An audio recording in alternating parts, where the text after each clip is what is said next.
Bem-vindos a este mergulho profundo. A imagem que nos lança hoje é mesmo poderosa.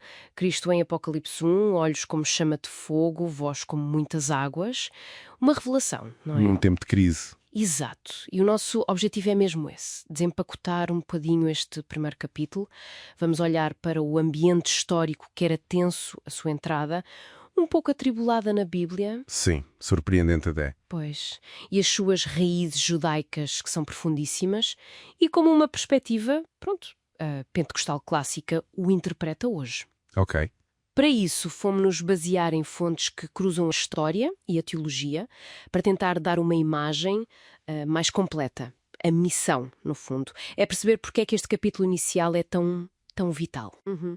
E como é que ele lança logo a ideia central do livro. Jesus Cristo é o verdadeiro soberano. Ponto. Acima de impérios, acima das dificuldades da vida. Ok, vamos a isso então. Primeiro o cenário histórico. A sombra de Roma. Bem, estamos no final do primeiro século, provavelmente no tempo do imperador Domiciano, ali por volta de 95 depois de Cristo. Ele intensificou muito a autocracia. Certo. E exigiu algo que era inédito.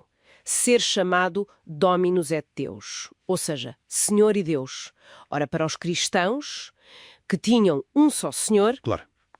isto era um confronto inevitável, Exatamente. um confronto direto. E o autor, João, que estava exilado, certo? Em Patmos. Sim, precisamente por causa da sua fé. E na Ásia Menor, onde estavam as 7 igrejas, a quem o livro se dirige, o culto ao imperador era muito forte. Pérgamo, por exemplo, é chamada Trono de Satanás. Uma imagem forte. Pois é. Talvez por ser um centro importante desse culto, a pressão era real. Era social, era económica. Recusar participar nos rituais imperiais, que muitas vezes estavam ligados ao trabalho, às guildas, às festas, Significava isolamento, ostracismo? exato, significava ficar à margem. A questão central era: quem é o verdadeiro Quírios? Este título, Quírios, Senhor, era usado para César, mas também era o termo usado na tradução grega do Antigo Testamento para Deus, para YHW.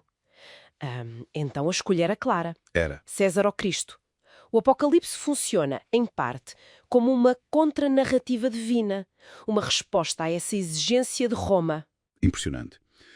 E pensar que um livro com esta força toda não teve aceitação imediata na Bíblia. É curioso. No Ocidente foi mais rápido, mas no Oriente... Sim, houve dúvidas sérias.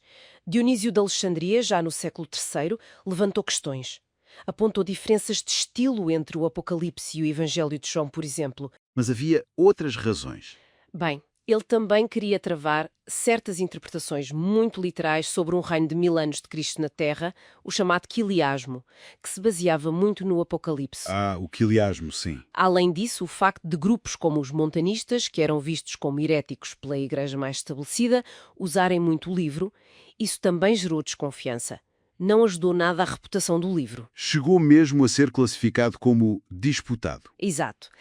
Eusébio, o historiador da Igreja, classificou-o como antilegomena. Basicamente, um livro cuja inclusão na Bíblia ainda estava em debate em algumas partes da Igreja. E os concílios? Refletiram isso. Foi omitido numa lista importante no Oriente, em Laodiceia, por volta de 363, mas foi afirmado no Ocidente, em Hipona e Cartago, no final do século IV. Mas atenção! Sim. É importante lembrar que os concílios, muitas vezes, mais reconheceram um consenso que já existia, regionalmente, do que propriamente criaram a lista do zero. Entendido. Fascinante essa viagem. E para decifrar os símbolos deste capítulo, temos mesmo de olhar para as raízes judaicas, não é? Sem dúvida. O Apocalipse está tecido com o Antigo Testamento. Há quem diga que 278 dos 404 versículos têm ecos de alusões. É imenso. É. Olha, os títulos de Cristo logo nos versículos 4 ou 8. Aquele que é, que era e que há de vir. Isto lembra logo o nome de Deus em Êxodo 3. O Eu Sou. YHWH. Exato. Depois, primogênito dos mortos e soberano dos reis da terra. Isto vem do Salmo 89 e é um desafio claríssimo à pretensão de Domiciano de ser Dominus et Deus. Claro. E Alfa e Ômega, o princípio e o fim, isso ecoa a soberania absoluta de Deus em Isaías. E a própria visão de Cristo nos versículos 12 a 16 é uma acumulação dessas imagens do Antigo Testamento.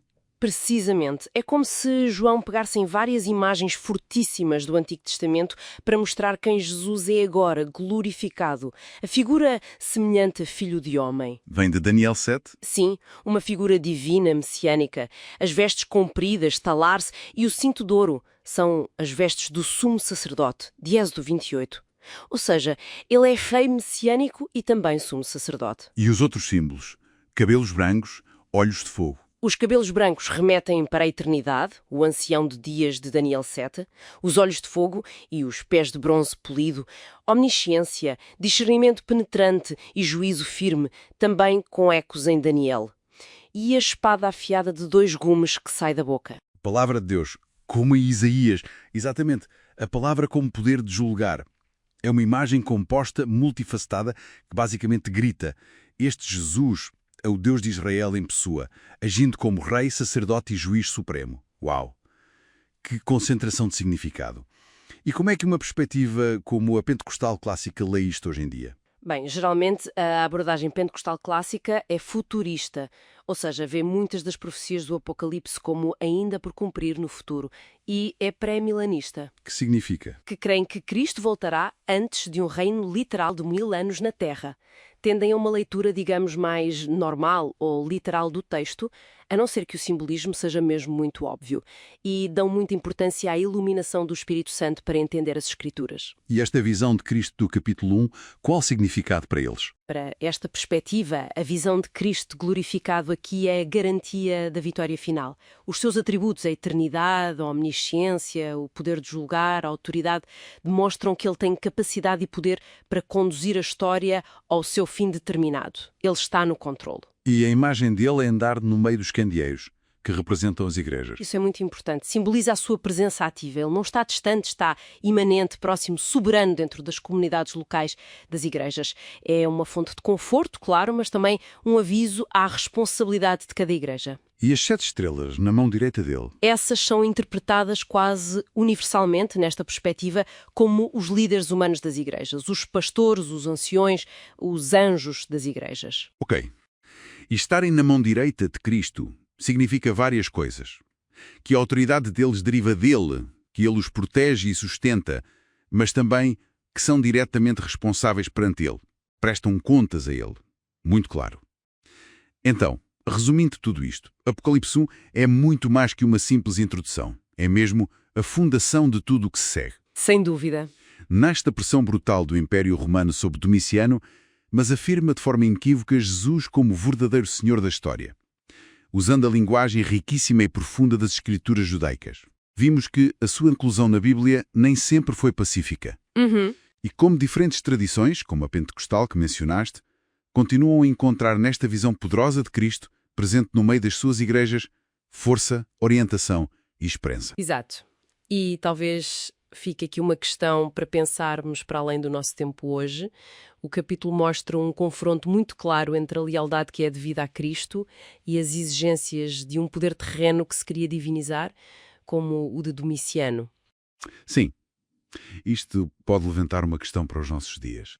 Que formas, talvez mais subtis ou talvez óbvias, de culto imperial moderno, exigências de lealdade total a sistemas, a ideologias, a poderes terrenos podem surgir hoje na vida dos crentes? E como é que esta visão de Cristo como o soberano real, o verdadeiro Kyrios, nos informa e nos ajuda a responder a essas pressões? Fica a reflexão.